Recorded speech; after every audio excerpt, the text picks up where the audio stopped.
J'ai eu un parcours professionnel à la fois public et privé. Dans mon parcours public, j'ai été en dernier poste responsable de la brigade de lutte contre la corruption. Avant cette période, j'avais travaillé sur des affaires politico-financières importantes. En 2008, j'ai créé mon cabinet, mon propre cabinet dans le domaine de la fraude, corruption et blanchiment. J'ai été pendant 20 ans inspecteur des impôts dans les vérifications de comptabilité, puis pendant 16 ans conseiller au service central de prévention de la corruption, et depuis mon départ à la retraite, je suis consultant en matière de fraude, de corruption et de blanchiment, où j'ai acquis pendant toute cette période une certaine expertise. Les enjeux sont assez simples directement. Il suffit de regarder ce qui s'est passé dans les années précédentes avec quelques entreprises qui sont mortes du suite de fraudes avérées au cœur même de ces entreprises. Enron, Arthur Andersen. Bon, déjà, ça c'est un premier point. C'est, je dirais, le point de départ de la prise de conscience que la fraude peut avoir des conséquences très très importantes sur l'entreprise elle-même. Les incidences sont évidemment financières, mais elles ne sont pas qu'à ce niveau-là. Elles sont en relation avec tous les acteurs qui travaillent autour de l'entreprise, ou bien même les actionnaires, mais aussi les fournisseurs, les clients, les salariés. Tous ces acteurs-là sont évidemment impactés quand un sinistre survient dans une entreprise. On estime que la fraude coûte à peu près à l'entreprise entre 5 et 7% du chiffre d'affaires, ce qui est assez colossal. C'est un chiffre qui peut paraître énorme, mais qui est sans doute peut-être certaines fois en dessous de la réalité.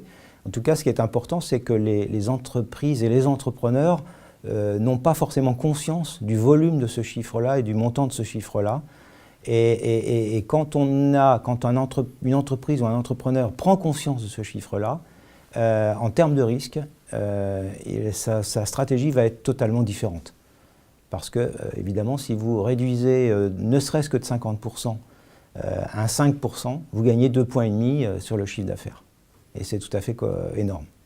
On a coutume de préciser, de dire, après les divers travaux du Sénat ou de l'Assemblée nationale sur les fraudes, qu'en France, on est entre 60 et 90 milliards de fraudes, tout compris.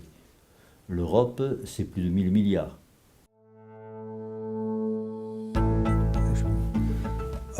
Pour moi, une des objectifs, c'est de faire acquérir aux auditeurs qui viendront à cette formation, au sens large, de faire acquérir un bagage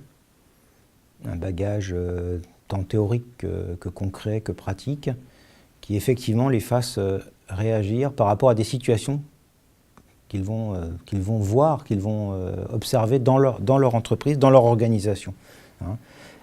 L'expérience montre que quand on n'a pas en tête un schéma de fraude, on ne le découvre pas. Et on le découvre beaucoup plus tardivement que si on avait ce schéma en tête. Donc l'acquisition d'un certain nombre de mécanismes, de schémas, d'une approche par rapport au profil du fraudeur, par exemple, que dans tel type de comportement, on peut être dans des comportements à risque. Si vous mettez tout ça en connexion, le profil du fraudeur, les schémas de fraude, vous avez un certain nombre d'alertes, de ce qu'on dit en anglais red flag, qui vont faire que les voyants doivent s'allumer. Et donc, on va faire monter le niveau de prévention, de détection de l'organisation. Et ensuite, savoir mettre en place un contrôle, une investigation. Ça va rechercher ces fraudes-là avant que le droit pénal, avant que le droit fiscal, avant que le juridique viennent sur ces sujets-là.